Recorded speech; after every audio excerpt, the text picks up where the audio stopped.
시편 113편 113편입니다.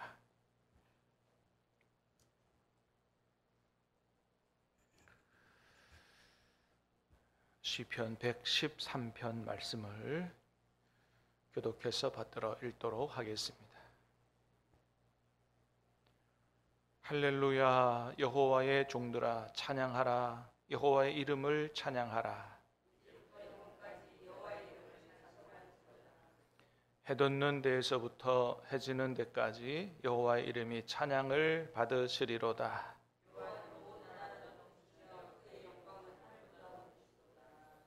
여호와 우리 하나님과 같은 이가 누구리요? 높은 곳에 앉으셨으나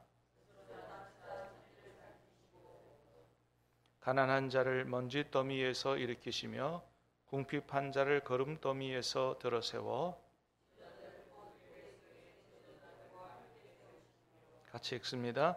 또 임신하지 못하던 여자를 집에 살게 하사 자녀들을 즐겁게 하는 어머니가 되게 하시는도다. 할렐루야. 아멘. 할렐루야.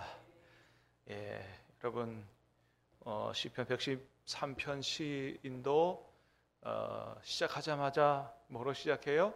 할렐루야. 끝날 때도 뭐로 끝나요? 할렐루야. 할렐루야가 우리가 잘 아는 것처럼 하나님을 찬양하라 그런 말인데, 얼마나 하나님이 좋으시면 시작할 때에도 할렐루야로 시작하고 끝날 때도 할렐루야로 마칠까 하는 것이죠. 그래서 1절에 보니까 그렇게 얘기합니다. 할렐루야. 여호와의 종들아 찬양하라. 여호와의 이름을 찬양하라. 이제부터 영원까지 2절 이제부터 영원까지 여호와의 이름을 찬송할지로다. 3절에는 해 돋는 데에서부터 해 지는 데까지 여호와의 이름의 찬양을 받으시리로다. 자, 하나님을 찬양하는데 하나님은 어떻게 찬송해야 마땅한 분이냐? 이제부터 영원까지. 시간적 제한이 없어요. 하나님은 시간적 제한이 없을 만큼 영원토록 찬양받으시기에 합당한 분이다. 3절에는 뭐라 그래요? 해 돋는 데서부터 해 지는 데까지 장소적 제한이 없이, 시간과 공간의 제약이 없이 무한대로 찬양을 받으시기에 합당하신 분이다. 그렇게 선포를 합니다. 왜 이렇게 시인은 하나님을 언제 어디서나 찬양을 해야 한다, 찬양하자고 그렇게 얘기할까요? 자기가 생각해 봤을 때 아무리 생각해도 하나님이 너무나 위대하신 분이거든요. 하나님이 너무나 위대하시고 너무나 위대하실 뿐만 아니고 너무나 좋으신 분이기 때문에 찬양하지 않고는 견딜 수 없는 그런 마음이 시인의 마음속에 가득 들어차 있다라고 하는 거죠. 사랑하는 여러분, 저와 여러분의 마음도 이 시인의 마음 같을 수 있기를 주님의 이름으로 축복합니다. 정말 입을 열자마자 또 끝날 때도 언제 어디서나 그 높고 위대하신 하나님, 또 너무나 좋으신 하나님, 나의 하나님은 너무너무나 좋으셔서 내가 찬양하고 경배하지 않고는 견딜 수 없다. 이런 마음이 성탄을 맞고 또 성탄을 지나는 저와 여러분들의 마음이 되어야 할 줄로 믿습니다. 그래서 4절부터는 왜 우리가 하나님을 찬양해야 되는지에 대해서 이유를 쭉 설명을 해요. 자, 우리 4절 5절 같이 볼까요? 시작. 여호와는 모든 나라보다 높으시며 그 영광은 하늘보다 높으시도다. 여호와 우리 하나님과 같은 이가 누구리요? 첫째, 하나님을 찬양해야 하는 이유가 뭐라고요? 하나님이 너무나 위대하시기 때문이다. 그죠? 모든 나라보다 높으시며 그의 영광은 하늘보다 높으시도다. 이건 높다는 얘기는 단순히 장소적 어떤 위치로 높다 이런 의미가 아니죠. 위대하시다. 예. 모든 나라보다 높다는 얘기는 모든 나라를 다스리는 왕보다도 훨씬 높다, 위대하시다, 그런 거죠. 이 세상 그 어느 나라 어느 왕보다도 비교할 수 없이 높고 위대하신 분이다. 여호와 우리 하나님과 같은 이가 누구리요? 자, 하나님을 우리가 이렇게 찬양해야 되는 이유는 하나님의 높고 위대하심이기도 하지만, 자, 6절에 보니까 뭐라 그랬어요? 스스로 낮추사 천지를 살피시는 분이기 때문에. 그러니까 높고 위대하실 뿐만 아니고, 그래서 그 높은 곳에서 이 땅에서 드리는 찬양과 경배와 제사만 받는 분이 아니라 스스로 낮추시는 분이다. 천지를 살피시는 분이다. 그러니까 하늘 위에 높은 데만 계시는 분이 아니고 이 땅에 내려오셔서 이 땅에는 모든 인생의 아픔들, 상처들, 삶의 형편들을 살피시는 분이다 라고 하는 거죠. 할렐루야. 여러분, 이런 신이, 이런 하나님이 어디 있냐는 거예요. 세상에 신이라고 섬기는 많은 존재들이 있잖아요. 그죠? 대부분의 신들은 그들이 섬기는 신들, 이 타종교에서 섬기는 신들은 어떤 신들이에요? 그저 높은 곳에 계셔서 밑에서 올려드리는 제사와 제물을 받아먹는, 사실은 타종교에서 드리는 제사가 어떤, 또는 뭐 무당들이 드리는 제사, 이런 게 어떤 의미가 있어요? 신이 노하지 않도록 마음을 달래기 위해서 이제 그런 걸 하는 거거든요. 자, 그런데 우리 하나님은 어떤 나라보다 하늘보다 높으실 뿐만 아니고 스스로 낮추셔서 우리 인생의 모든 삶을 세심하게 보살펴 주시는 분이다, 헤아려 주시는 분이다 라고 하는 거죠. 그 대표적인 증거가 뭐라고요? 오죽하면 당신의 독생자 예수님까지 이 땅에 내려보내 주셔서 십자가에 우리의 모든 죄를 짊어지고 돌아가시게 그렇게 하셨나라고 하는 거죠. 자, 7절부터 스스로 낮추시고 우리의 인생을 돌아보시는 하나님을 얘기합니다. 시작.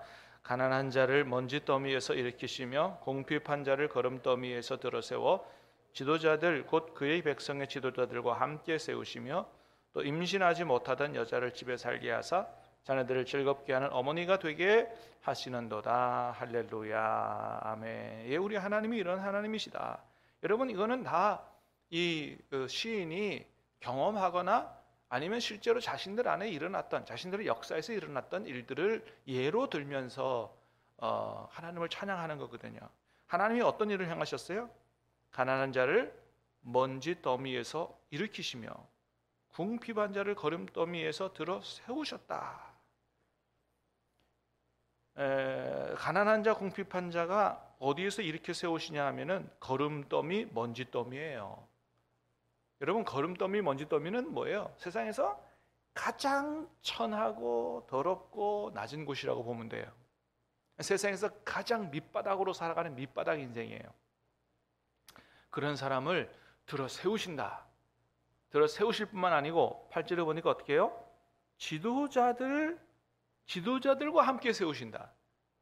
그런 가장 인생의 밑바닥을 살아가는 사람을 들어 세워서 나라의 지도자를 삼으시는 분이 그런 권력자로 부귀영화를 누리는 사람으로 완전히 인생을 바꿔줄 수 있는 분이 누구다? 하나님이시다. 믿습니까? 예가 있다, 예가. 여러분, 이스라엘 역사 가운데 그런 예가 누구예요? 다윗 왕이잖아요. 다윗 왕. 다윗 왕은 원래 어떤 사람이었어요? 양치기 목동이었잖아요.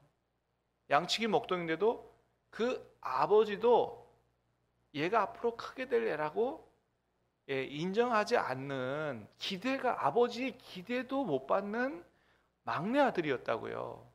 그래서 사무엘이 그 다윗의 집에, 아버지 집에 가서 하나님이 이 아들 중에서 이 나라의 왕을 세우고자 하신답니다. 그랬더니 첫째 아들, 둘째 아들, 셋째 아들 다 불렀는데 막내는 넌 나가서 그 양이나 치고 있어라. 아버지도 다윗을 기대 안 했어요. 그래서 양치기 목동 그 천한 일을 하는 정말 인생의 걸음더미, 거기 있는 이 소년을 하나님이 불러 세워 이스라엘의 왕 중에 왕으로 높여 쓰신 하나님이 바로 우리 하나님이시다. 할렐루야. 여러분, 그러므로 우리 인생에 하나님을 바라볼 때 소망이 있는 줄로 믿습니다. 인생 역전이 로또가 아니에요. 하나님께서 축복하시고 들어세우시면 진정한 인생 역전을 이룰 수 있는 일들이 얼마나 많은지 모르고 하나님이 우리 인생을 그렇게 변화시키시고 들어세워 쓰신다라고 하는 거죠. 자, 9절도 그랬어요. 또 임신하지 못하던 여자를 집에 살게 하사 자녀들을 즐겁게 하는 어머니가 되게 하시는도다. 여러분, 성경에 보는 게 이런 일이 얼마나 많아요. 주로 하나님 앞에 크게 쓰임받은 사람들은 원래 그 어머니가 아이를 잘 낳지 못하던 사람이었습니다.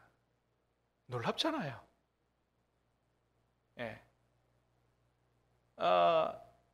아브라함의 부인 사라는 아이를 못 낳던 노인이었습니다. 근데 거기에서 누구를?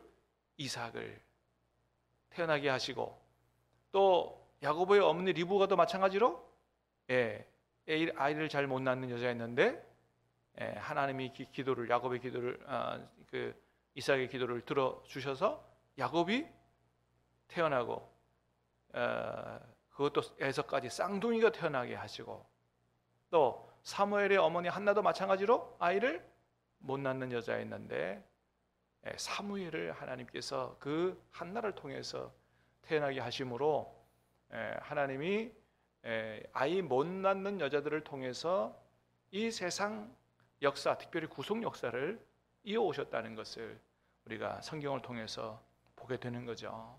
근데 여러분, 이런 일들이 성경에만 있는 게 아니고요. 제가 있었던 이전 교회에서도 아이를 그렇게 못 낳던 가정이 하나님 앞에 기도해서 아이 잘 낳는 가정이 된 가정도 있고, 우리 교회도 있고, 그렇죠. 그렇습니다. 여러분, 그래서 우리 하나님이 이렇게 위대하시고 이렇게 좋으신 분이니 어찌 찬양하지 않을 수가 있느냐. 우리가 하나님을 생각할 때 찬양하지 않을 수 없는 가장 중요한 이유는 뭐라고요? 어제 성탄절을 지나면서 하나님께서 우리 인생의 가장 근본적이고 가장 위대한, 가장 큰 문제인 죄와 사망의 문제를 해결하고 우리를 구원하고 우리에게 영생을 주시기 위해서 하나님의 독생자 외아들을 보내신 이 일을 생각할 때 하나님을 찬양하지 않을 수 없다. 일어날 때도 할렐루야, 잠자기 전에도 할렐루야, 하나님의 이름이 이제부터 영원까지, 해 돋는 데서부터 해 지는 데까지 찬양을 받으시리로다. 찬양할 수 있는 저와 여러분 모든 성도들이 될 수 있기를 주님의 이름으로 축복합니다. 기도하겠습니다. 하나님 아버지,